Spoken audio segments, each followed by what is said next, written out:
नमस्कार दोस्तों, GNS news में आपका स्वागत है। हर उपयोगी जानकारी और काम की खबर से अपडेट रहने के लिए अभी सब्सक्राइब करें हमारे चैनल को और साथ में बेल आइकन भी प्रेस कर ले और वीडियो को ज्यादा से ज्यादा दोस्तों में शेयर करें। तो चलिए बढ़ते हैं खबरों की ओर।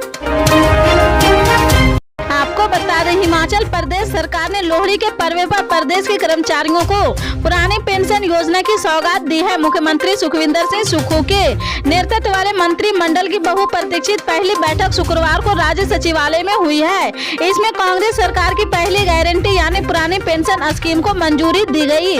मुख्यमंत्री सुखविंदर सिंह सुक्खू ने कहा कि विधानसभा चुनाव प्रचार के दौरान आर्की में मैंने पहली बार कहा था कि ओपीएस बहाल करेंगे। पिछले दिनों अधिकारी पैसा नहीं होने की बात कहकर इसमें अड़चन डालते रहे, लेकिन मैंने अपना फार्मूला दिया है। पिछली सरकार ने तो कर्मचारियों के 5,000 करोड़ रुपए के एरियर के भी नहीं दिए हैं।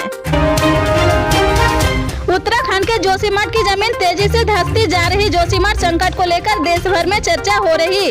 केंद्र सरकार इस आपदा को लेकर काफी गंभीर है। इसी बीच भारतीय अंतरिक्ष अनुसंधान संगठन के नेशनल रिमोट सेंसिंग सेंटर ने जोशीमठ शहर की सैटेलाइट तस्वीरें जारी की है। इन तस्वीरों में बताया गया है कि जोशीमठ में कैसे धीरे धीरे जमीन धंसने का सिलसिला जारी है। सैटेलाइट तस्वीरों से पता चला है कि जोशीमठ सिर्फ 12 दिनों में ही 5.4 सेंटीमीटर तक धंस गया है।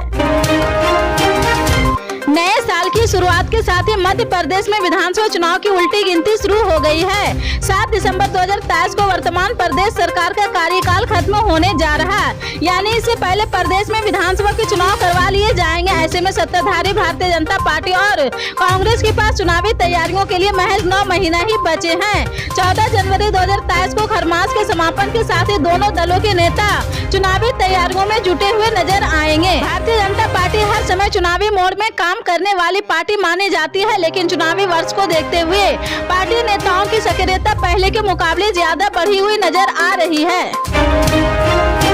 जोशीमठ संकट को लेकर उत्तराखंड सरकार की कैबिनेट बैठक शुक्रवार को देहरादून में हुई है। बैठक में जोशीमठ त्रसदी और इससे प्रभावित लोगों को ध्यान में रखकर कुछ अहम फैसले लिए गए हैं। कैबिनेट बैठक में निर्णय लिया गया है कि सहायता पैकेज में पहले सर्वे और लोगों से बात की जाएगी। भारत सरकार से भी राहत पैकेज मांगा गया है। साथ ही सरकार 1 सप्ताह के भीतर राहत पैकेज तैयार करेगी। विस्थापित परिवार के 2 लोगों को मनरेगा की दर पर भुगतान किया जाएगा। इसके साथ ही 6 महीने के लिए बिजली पानी के बिल माफ करने और बैंक लोन के लिए 1 साल की अवधि बढ़ाने का फैसला लिया गया है। प्रधानमंत्री नरेंद्र मोदी वीडियो कॉन्फ्रेंसिंग के जरिए वाराणसी में दुनिया के सबसे लंबे रिवर क्रूज एसवी गंगा विलास को हरी झंडी दिखाकर रवाना किया है।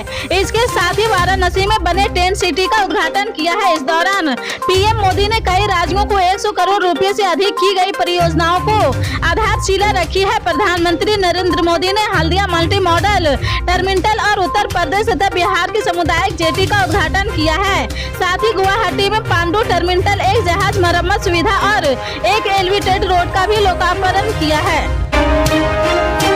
नए साल के मौके पर जम्मू कश्मीर के राजौरी जिले में हुए 2 आतंकवादी हमलों की जांच अब राष्ट्रीय जांच एजेंसी करेगी। जम्मू कश्मीर में हाई लेवल मीटिंग के बाद केंद्रीय गृह मंत्री अमित शाह ने इसकी घोषणा की है। उन्होंने कहा कि भारत सरकार ने 2 दिनों के दौरान हुई दोनों घटनाओं की जांच एनआईए को सौंपी है। एनआईए और जम्मू कश्मीर पुलिस मिलकर इसकी जाँच करेगी। इससे पहले जहाँ घटना हुई है उस गाँव के सरपंच धीरज शर्मा के नेतृत्व में ग्रामीणों ने मामले की जाँच एएनआई को सौंपने की मांग की थी। बता दें कि 1 जनवरी को हुए आतंकवादी हमले में 6 लोगों की मौत हो गई थी और 14 अन्य घायल हो गए थे।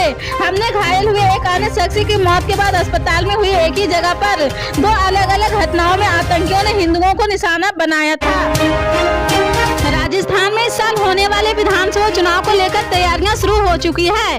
कला के साथ साथ कांग्रेस भी इस कोशिश में जुट गई है कि राज्य की सत्ता हाथ से न चली जाए। इसे लेकर अब मुख्यमंत्री अशोक गहलोत ने बड़ा दांव चल दिया है। चुनाव से कुछ ही महीने पहले गहलोत ने सोशल सिक्योरिटी का मुद्दा उठाया है और कहा कि इसे लेकर संसद में कानून बनाया जाना चाहिए। गहलोत के इस बयान को आने वाले विधानसभा और लोकसभा चुनाव से जोड़कर देखा जा रहा। लोकसभा स्पीकर ओम बिरला की मौजूदगी में सीएम गहलोत ने यह बयान दिया है। एक कार्यक्रम में अशोक गहलोत ने सोशल सिक्योरिटी का जिक्र करते हुए कहा, हमने चिरंजीवी योजना लागू की है। राजस्थान में हेल्थ के लिए पूरे देश के अंदर ऐसी योजना नहीं है। एक प्रकार से यूनिवर्सल हेल्थ 10 लाख रुपए का हमने बीमा कर रखा है।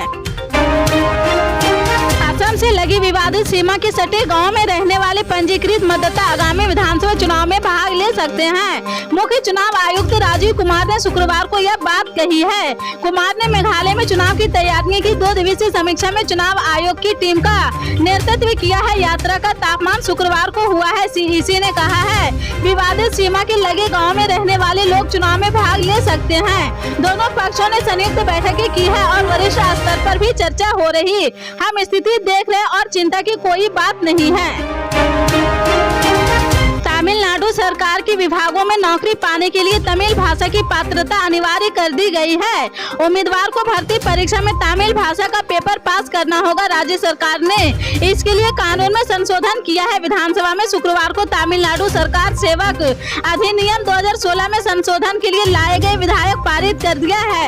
इस विधेयक के प्रावधान के मुताबिक अधिनियम की धारा 21 के अनुसार कोई भी व्यक्ति सीधी भर्ती द्वारा किसी भी सेवा में नियुक्ति के लिए तब तक पात्र नहीं होगा जब तक कि उसके पास राज्य की आधिकारिक भाषा यानी तमिल का पर्याप्त ज्ञान न हो सकेगा। पिछले कुछ दिनों की मामूली राहत के बाद एक बार फिर से दिल्ली में कोल्ड ब्लास्ट की आशंका जताई जा रही। कई विशेषज्ञों ने ये संभावना जताया है कि दिल्ली में पारा शून्य या उससे नीचे तक लुढ़क सकता है। पहाड़ों पर चल रही मौजूदा बर्फबारी दिल्ली में मकर संक्रांति के बाद भी हार कपाएगी। इस बात ये तो शायद हो गई है कि 14 जनवरी को जबरदस्त शीतलहर की वापसी होने जा रही। मौसम विभाग ने मौजूदा पश्चिमी विक्षोभ के मद्देनजर जो चेतावनी जारी की है उसके मुताबिक तापमान सामान्य से काफी नीचे गिरने वाला है। गिरावट सिर्फ रात और सुबह के ही तापमान में नहीं होगी बल्कि दिन का तापमान भी औंधे मुंह गिरेगा। लेकिन जानकारों की राय तापमान में कितनी गिरावट होगी उसको लेकर काफी हद तक बटी हुई नजर आ रही है। रामचरितमानस को लेकर दिए गए विवादित बयान पर बिहार के शिक्षा मंत्री चंद्रशेखर पर मुजफ्फरपुर और किशनगंज जिले में हिंदू भावनाओं को ठेस पहुंचाने के आरोप में 2 मामले दर्ज किए गए हैं। मुजफ्फरपुर से एडवोकेट सुधीर ओझा ने शिक्षा मंत्री के खिलाफ केस दर्ज कराया है, जबकि बजरंग दल के गणेश झा जिला पर एसोसिएशन के प्रमोद कुमार व अधिवक्ता अजीत कुमार ने किशनगंज में दूसरा मामला दर्ज कराया है। शिक्षा मंत्री चंद्रशेखर ने बुधवार को तुलसीदास की रामचरितमानस को समाज में नफरत फैलाने वाला बताया था। नालंदा ओपन यूनिवर्सिटी के 5वें दीक्षांत समारोह में छात्रों को संबोधित करते हुए मंत्री ने आगे कहा था कि रामचरितमानस और मनुस्मृति समाज को विभाजित करने वाली पुस्तकें हैं। राष्ट्रपति द्रौपदी मुर्मू ने शुक्रवार को कहा कि महाराष्ट्र में नासिक शिरडी राजमार्ग पर सड़क दुर्घटना में लोगों की मौत बेहद दुखद है। उन्होंने शोक संतप्त परिवारों के प्रति अपनी हार्दिक संवेदनाएं व्यक्त की है। इसके साथ ही राष्ट्रपति ने घायलों के शीघ्र स्वस्थ होने की कामना भी की है। दरअसल महाराष्ट्र के नासिक जिले में शुक्रवार सुबह एक बस और ट्रक की टक्कर हो गई जिसमें 10 लोगों की मौत हो गई है और 22 लोग घायल हो गए। निजी पर्यटक बस के 45 यात्रियों में से कई ठाणे जिले के अंबरनाथ स्थित एक कंपनी के कर्मचारी थे। अधिकारियों ने कहा कि वे अहमदनगर जिले के मंदिरों के शहर सिरडा जा रहे थे तभी यह घटना हुई है। बिहार के समस्तीपुर में अपराधियों और रौडी स्टाइल में बाइक चलाने वालों की खैर नहीं है। ऐसे लोगों को पकड़ने के लिए एसपी विनय तिवारी ने एंटी क्रिमिनल और रोमियो स्क्वाड को हरी झंडी दिखाकर शहर में रवाना किया है। बाइक सवार पुलिस की टीम शहर के चप्पे चप्पे पर नजर रखेगी। इसके साथ ही एसपी ने जिले में मोबाइल की चोरी की घटना को रोकने और उसकी बरामदगी के लिए भी एक अलग टीम का गठन किया है। जल्द ही चोरी हुए मोबाइल बरामद कर लोगों को लौटाने की तैयारी की जा रही है। आपको बता दें राजस्थान में इस साल के अंत में विधानसभा चुनाव होने हैं। उसके ठीक अगले साल यानी वर्ष 2024 में लोकसभा चुनाव भी प्रस्तावित है। ऐसे में राजस्थान विधानसभा चुनाव का महत्व काफी बढ़ जाता है। चुनाव को देखते हुए राजस्थान की अशोक गहलोत सरकार ने अभी से दांव चलना शुरू कर दिया है। राजस्थान चिकित्सा शिक्षा विभाग सरकारी मेडिकल कॉलेज के छात्रों को बड़ी राहत देने की तैयारी कर रहा। चिकित्सा शिक्षा विभाग के मेडिकल छात्रों की ट्यूशन फीस माफ करने का प्रस्ताव कैबिनेट के पास भेजा है। कैबिनेट की स्वीकृति मिलते ही इसे लागू कर दिया जा सकता है। हालांकि यह रियायत सिर्फ अत्यंत पिछड़ा वर्ग और अन्य पिछड़ा वर्ग श्रेणी से आने वाले नॉन क्रीमी लेयर छात्रों को ही दी जाएगी। पल पल के अपडेट जानने के लिए जुड़े रहें आप अपने GNS न्यूज़ चैनल से। मिलते हैं अगली बड़ी खबर के साथ, तब तक के लिए जय हिंद।